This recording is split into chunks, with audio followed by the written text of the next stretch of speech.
안녕하세요. 환상감자입니다. 여러분에게 인생의 중요한 질문 하나를 하겠습니다. 여러분은 언제 은퇴하실 생각인가요? 65세? 60세? 50세? 여러분은 40대에 은퇴해야 합니다. 제가 하는 말이 아니라 동아일보 기사에 그렇게 나와 있습니다. 60세 정년 도입 이후에 퇴직 연령이 53세에서 49.3세로 빨라졌습니다. 내가 생각했던 것보다 은퇴 시기는 점점 더 빨라지고 있어요. 여러분은 은퇴하면 무슨 생각이 드시나요? 이제 일에서 벗어나서 제2의 인생을 즐기고 싶은 자유다 라고 외치고 싶으신가요? 아니면 아직 갚아야 할 빚이 많은데 어떻게 하지? 라고 생각하시나요? 우리나라는 50% 이상이 후자입니다. 안타깝게도 이게 팩트예요. 압도적으로 가난한 노인이 많은 우리나라는 정부도 구제하지 못합니다. 또 다른 팩트를 보면 연금에 투입하는 정부 지출조차도 꼴찌 수준입니다. 이 나라는 노인 빈곤율이 전 세계에서 1위인데 연금에 투자하는 비용은 평균의 절반밖에 안 됩니다. 한눈에 보는 연금 2021 OECD에 따르면 2017년 기준 한국 정부가 공적 연금에 투입한 재정은 전체 정부 지출의 9.4%예요. 전체 회원국 중에 6.2%를 기록한 아이슬란드 다음으로 낮습니다. OECD는 한국은 2018년에 기초연금 지급 대상자를 확대하는 등 개혁을 했지만 노인 안전망 수준은 콜롬비아, 헝가리, 라트비아와 함께 OECD 회원국 중 가장 낮은 수준이라며 노인 빈곤에 효과적으로 대처하기에 충분하지 않다고 평가했습니다. OECD에서는 높은 노인 빈곤율과 다른 국가에 비해 공적 연금에 투입되는 정부 지출 등이 적으니 국민연금 등 공적 연금에 대한 재정 부담을 국가가 더욱 적극적으로 짊어져야 한다는 지적도 합니다. 그런데 이게 될까요? 국가가 더욱더 적극적으로 짊어질 수 있을까요? 국가도 빚이 많아서 쉽지 않습니다. 게다가 미래는 더 암담해요.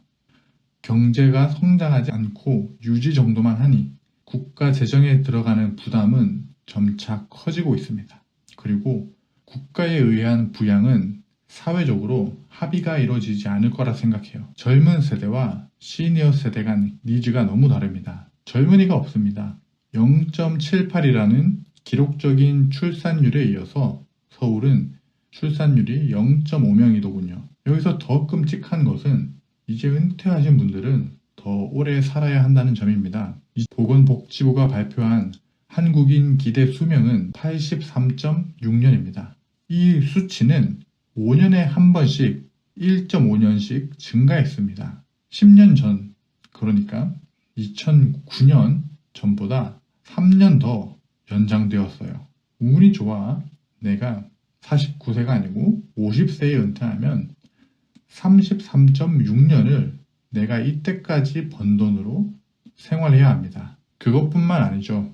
몸이 지금과 같을 것이라고 생각해선 안 됩니다. 우리나라 국민 1인당 외래 진료 횟수가 연간 17.2회로 OECD 국가 중 가장 높습니다. 한 달에 한 번 이상 병원을 방문한다는 얘기죠. 이 시점에서 은퇴 시기에 진입한 분들의 재정 상태는 어떨까요? 기사를 보시면 아시겠지만 40대, 50대 직장인 1000명을 대상으로 한 설문조사에 따르면 자산 중 65%가 부동산입니다. 즉 3분의 2가 거주주택으로 일군 거예요. 부동산으로 자산을 일군 것까지는 좋지만 그 이후의 삶에서 현금 흐름이 마땅찮은 상황을 맞닥뜨립니다. 부동산이 내가 돈이 필요하다고 내일 당장 팔 수 있는 것도 아니잖아요. 그러다 보니 기사에서 절반이 넘는 사람이 노후 준비에서 가장 최우선으로 대비해야 할 것으로 재정 관리를 꼽았습니다. 기사뿐만 아닙니다. 은퇴자들의 카페에서도 현금 흐름이 없어서 힘들어 하시는 사람들이 참 많이 보입니다. 연금에 대한 이야기를 하고 월 100만원, 월 200만원 받는 것이 목표이신 분들이 참 많습니다. 쉽지 않습니다. 다만 쉽지 않다고 얘기하는 건 누구나 이야기할 수 있죠. 지금 내 미래를 준비해야 하는 방법에 대해서 이야기를 나누고 싶습니다. 준비하는 방법은 많습니다. 부동산 투자를 하거나 주식 투자를 하거나 엔잡을 하거나 재취업을 하는 방법 등이 있습니다. 그러나 그것들은 방법론적인 대답입니다. 오히려 제가 가장 중요시하는 것은 이것입니다. 준비하는 방법들 중에 가장 중요한 것은 내가 하는 이 방법이 지속 가능한지를 질문하는 겁니다. 그리고 이렇게 질문하시는 분들이 많습니다. 내 나이면 늦을까요? 라고 이야기하시는 분들이 많이 계십니다. 내가 경제를 배우면 어떨까요? 내가 관짝에 들어갈 때까지 그 지식은 내 걸로 남습니다. 지속 가능하죠. 늦다는 건 없습니다. 내가 모르구나 인지를 한 그 순간부터 변화가 일어나는 거예요. 내 자산에 지속 가능한 변화를 주는 방법은 단 하나입니다. 부동산 투자, 주식 투자, 엔잡, 배당금 투자, 재취업 이런 거 다 필요 없이 이것 하나만 기억하세요.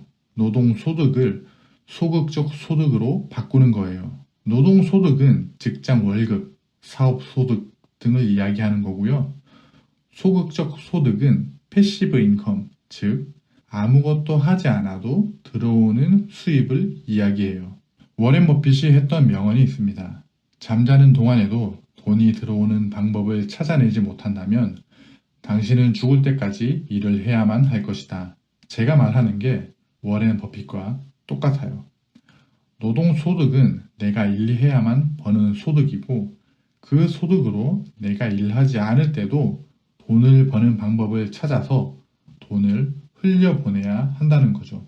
이 말을 짧게 말하면 노동소득을 소극적 소득으로 바꿔라 입니다. 이런 건 이론적으로는 알고 있지 실천을 어떻게 하는지 모르는 분들 있죠. 여러분이 실제로 할 수 있는 방법으로 아주 쉽게 알려드리겠습니다. 은행 계좌나 증권사 계좌에 돈이 이체하는 방법만 알면 누구나 할 수 있습니다. 우리가 회사에서 한 달 동안 일하면 어떻게 해요? 월급 받죠? 그 월급으로 배당주를 사보세요. 월급날이 되면 배당금 산다. 쉽죠? 초등학생도 할 수 있습니다.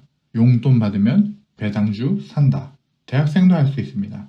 아르바이트비 받으면 배당주 산다. 배당주는 배당금을 주는 주식을 말합니다. 배당금은 쉽게 말하면 기업이 번 이익을 주주들에게 나눠주는 행위를 말해요. 당신이 회사의 지분을 가지고 있으니 회사가 열심히 일해서 번 돈을 n분의 1로 나눠드리겠습니다 하면서 매월 혹은 분기 혹은 1년마다 주는 게 배당금입니다. 월급만 있는 사람과 월급도 있고 배당금도 있는 사람 중 누가 더 든든할까요? 얘기할 것도 없이 배당금도 있는 사람이죠. 본업에서 한 달 동안 열심히 일해서 받은 수익만 있는 사람에서 월급과 배당금까지 받는 사람으로 변하려면 여러분의 신념부터 바꾸셔야 합니다. 내가 열심히 일한 것만 내 수익이 되는 게 아니라 내 돈도 내 수익을 만들 수 있는 세상이 자본주의 세상임을 기억하셔야 합니다. 배당금을 못 믿는다는 분들이 있을 수 있습니다. 그럴 수 있어요. 저는 지금 현재 하락장이 기회라고 생각하지만 모두가 공포에 질려 있을 때 처음으로 들어가시는 분들에게는 들어가기 쉽지 않은 장이기도 합니다. 그렇게 주식이 힘드신 분들은 예금에 가입해 보세요. 요즘에는 일주일짜리, 한 달짜리도 많습니다. 요즘 금리가 4%, 5% 금리를 주는 곳들이 많아요. 1만 원을 일주일짜리 예금에 넣어보세요. 그리고 만기일에 꺼내보세요. 그러면 이자가 붙어서 나옵니다.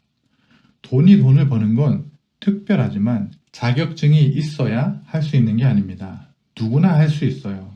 돈을 버는 경험은 자본주의에서 얻을 수 있는 특별한 경험이고 누구도 걷어찰 수 없는 부의 사다리입니다. 저는 투자할 돈이 없어요 라고 하시는 분들을 위해선 조만간 영상을 찍을 거고요. 현재 월급을 받고 계시거나 엔잡으로 돈을 벌고 계신 분들은 누구나 하실 수 있는 두 가지 방법, 배당주에 투자하든지 예금에 투자해 보시기를 권해드렸습니다. 그렇게 내가 노동소득뿐만 아니라 단돈 얼마라도, 단돈 1,000원이라도 받을 수 있는 세상을 지식이 아니라 내 마음으로 느끼는 것, 그 경험이 여러분을 변화시키고 여러분의 신념을 변화시킬 수 있습니다. 하다 보면 실수할 수 있어요. 그러나 늦다는 건 없습니다. 과거의 실수를 인정하고 현재에 고쳐나가면 되고요. 여러분이 아직 직장인이라면 지금부터 시작하세요. 노동소득을 소극적 소득으로 만드세요. 지금이 인생에서 가장 빠른 시기입니다. 여러분의 인생 우상향을 응원합니다. 감사합니다.